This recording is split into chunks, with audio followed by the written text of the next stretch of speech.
Hello everyone, welcome back. Today I want to talk to you guys about setting up your AR-15 with a short sight radius, right? So front sight over here, rear sight over here. Why on earth would you want to do something like this? So there's a specific reason why I will sometimes set it up like this. Now, I'm a big believer in setting your gun up for the way that you really expect to be using it, okay? So first of all, the way I expect to be using this gun is with the red dot, okay? So that takes priority, and I like the big window red dots like this Holosun 510C, very similar to the EOTech in terms of it has a big window and you can move while shooting, right? Because as you're moving around, even if you're in an awkward position, you can still get on that red dot and see the target, or if you're shooting like under a car or something weird like that. So I'm a big believer in the in the big window red dots. Now, one of the issues with the big window red dot is it takes up a lot of space, on your rail over here, right? Because on the upper receiver, you pretty much only got rail from here to there, right? Because you really don't want to mount anything up here on the handguard. So this takes up a lot of real estate, and they do make smaller optics. In fact, I've got smaller optics. In fact, you can even put like a pistol optic on here, and you can be like really small. But I really like the big window red dot. So that's priority for me, right? It has to be a big window red dot on any rifle that I intend to use. Seriously, tend to do lots of shooting. Now, the next most important thing for me is the magnifier, okay? Again, this is something that I use. I will use this. I've done plenty of videos where I'm shooting the magnifier.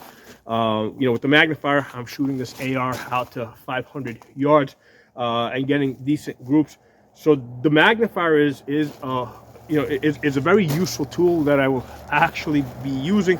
Nice thing about the magnifier, you can flip it off to the side, so you got that, really quick. You can get on the red dot really quickly. If you need it, you can flip it back off. But best thing here is, if you're not going to be using the magnifier, right? Let's say it's starting to get dark, like it's getting dark now, right? You're not going to use the magnifier. Take it off, right? You don't need to carry it on your gun. You can put this in your pocket or on your backpack or wherever. So that's one of the nice features of this, right? The magnifier comes off really easy. Now, one of the things that you got to keep in mind as far as setting up your magnifier is obviously it has to go behind your red dot, but there's also issues of eye relief, right? So you got to position this so that when you get on that magnifier, you're not going to see scope shadow. And this is a 3x magnifier. There's the Holosun 3x magnifier. I also have the Vortex, which is a 6x magnifier. That's even bigger. That's even a little bit longer. So again, you get into issues of eye relief. So I'm already out of, between these two things over here, I'm already out of real estate on my upper receiver as far as the Picatinny rail. Now, as far as up here, again, the next most important thing that I'm going to actually be using is a light. And I really like the pistol lights. This one's 1,000 looms. Same power pretty much as my rifle light. Only difference is this throws the light a little bit wider. The rifle light has a slightly more narrow beam, which goes out just a little bit longer. But for most of my uses, this works fine. And as you guys I've done plenty of videos where I'm shooting at night. I've tested this out. This works good. No issue with, basically, your dot is basically on top of your dots on top of the light over here. So this appears to me like an A2 post, all right? So I have no problem seeing over this in that position. So with this setup over here, right, this real estate taken, that real estate taken with things that I'm actually going to be using, okay? So that only leaves this area over here. So my red dots are all solar powered with a battery backup. So it is, and I've been doing this now for several years. I've been working with these Holosuns for at least, I think, 4 or 5 years. I think I've only one time have I come to a dead battery, and the solar power, I mean, the optics still work with solar power. Usually I see the blinky, right? So I have plenty of warning when it's time to change the battery. So there's only one time on the rifle optics that I've come to a dead battery, okay? So my line of thinking on the backup sights is that if it's not going to go here, right, because these other three things are priority. If it's not going to go here, it's not going on the gun at all, okay? I don't need it. I'm not going to put it on there. So if it's a choice between not putting the backup sights on the gun at all, or putting it in this position, you know what? In a real shit the fan type of situation, where you may not be able to get resupplied, yeah, it makes sense that, you know what, let me just throw these on here, so at least they're on the gun. And then if at some later point, if the, you know, because this I can remove quickly, get this off, right? So like at night, I'm obviously not going to carry this on the gun. In the daytime, I'm not going to carry this on the gun, right? I don't need the extra weight. So that comes off easy. So the only thing that I'm going to keep that always stays on the gun is the optic. These things, these are the Magpul low profile sights. These are like $100 each, so like total was like $200. They're really nice because they're really low profile, they're small. So again, for something that I'm not going to be using, I like small and light. It's, you know, I particularly like small and light. Okay, so the question becomes, how accurate is this over here, right? How accurate is this for a backup sight? Okay, so I did a little. First of all, I've been testing this out all week. I've probably done most of my testing I did with the 22 conversion bolt, and I was doing a lot of CQB work up close, shooting it at 7 yards. 30 yards, 75 yards, at 100 yards, and I have no problem hitting my targets. Those are 2 foot long by 1 foot wide. No problem hitting the targets out to 100 yards with these backup sights in this position, right? Out to 100 yards. I mean, with the 22s, if the wind picked up, that threw me off a little bit. But other than that, I was pretty good with that. Now, today I threw in the 5.56 bolt. And I took out some ammo. And I use this Wolf Polyformance. And the reason why I used Wolf and not, you know, why didn't I use something better? Why didn't I use the 77 grain Sierra Match Kings that I have? Well, it's because I know that with the iron sights, I'm limited. You know, my vision is somewhat limited, so it did not make sense for me to use more expensive ammo. I think the best I have ever shot with iron sights, regardless of, you know, even though when they're at the furthest points on the gun, the best I have ever shot is probably 3 inches. Okay, so that's the best I've ever done with iron sights. Now on this rifle right here, I did a video a few weeks ago with the red dot and the magnifier. I got a .75 MOA at 100 yards, right? So this rifle is capable of a 3/4 MOA if I'm using the red dot with the magnifier and 77 grain Sierra Match Kings. Okay, so I know with iron sights, the best I'm most likely going to do is 3 inches. Did not make sense to use more expensive ammo, so I just use this ammo because I know the best this does is I think like 2.5 inches. Okay. So first of all, let's talk about some limitations that I'm working around. My eyes, okay? So the nice thing about the red dot is the red dot, you look at the target at the distance, and the dot is on the target at the distance. So I'm able to use a current prescription, right? I use this prescription here, all right? Because this allows me to focus on the target at a distance. I can see the target crisp and clear, and then the dot is on the target. Okay, so this works great. Now, when I'm working with the iron sights, okay, the problem with the iron sights, in order to shoot, you gotta focus on your front sight. Okay, so that's the issue. I gotta focus here, and the problem is with my normal prescription.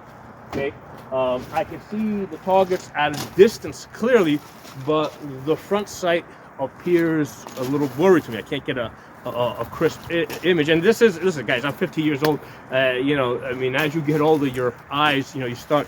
Basically, I should be wearing bifocals, but bifocals don't work really well for shooting. Normally, if I'm reading, I just take this off and I can see fine like that. So what I do when I'm shooting iron sights and I'm trying to get the most precise hits that I can, is I take off these glasses and I go to an older prescription, right? This is an older prescription from like 15 years ago.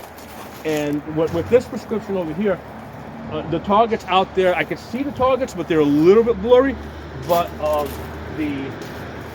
the front sight appears pretty clear to me. Okay, so that's one of the things that I had to do in order for me to focus on this front sight and still be able to see the target. Because I could take my glasses off, in which case I can see the front sight, but then I really can't see that target over there. So a good reason for you guys to hold on to your old prescriptions. That when you get older, when you get into your 50s like me, the older prescriptions might turn out to be very useful for, you know, for this type of thing when using iron sights. Okay, so I had to go to an older prescription, and I shot this a bunch of times. The best group that I got with that short sight radius is right here.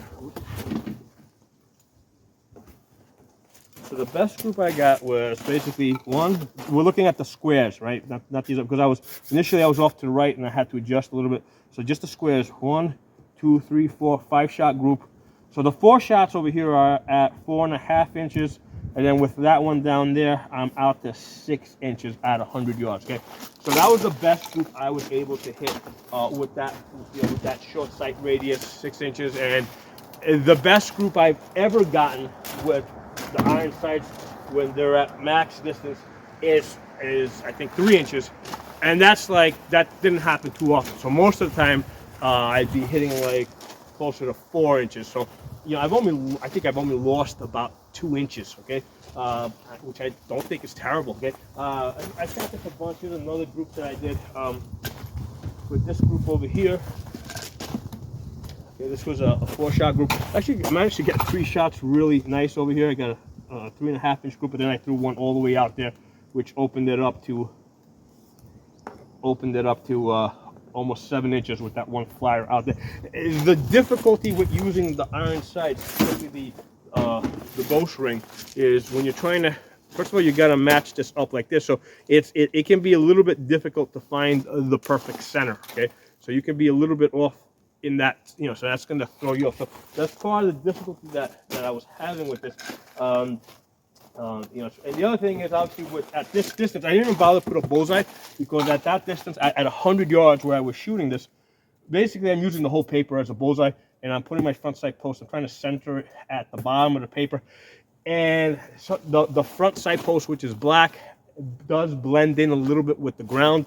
So again, that gave me some issues, some visual issues of trying to center this perfectly and make sure I'm not too low. You know, just trying to touch the bottom of the paper. So again, this is a visual problem that I was having with using the iron sights, which is not surprising. I mean, obviously I've been shooting for quite a while at this point, so I was expecting that. So the issues of trying to center that front sight post in the circle and trying to anchor it consistently to the bottom of the target, in reality, is more of an issue than the fact that the sights over here are whatever. Okay.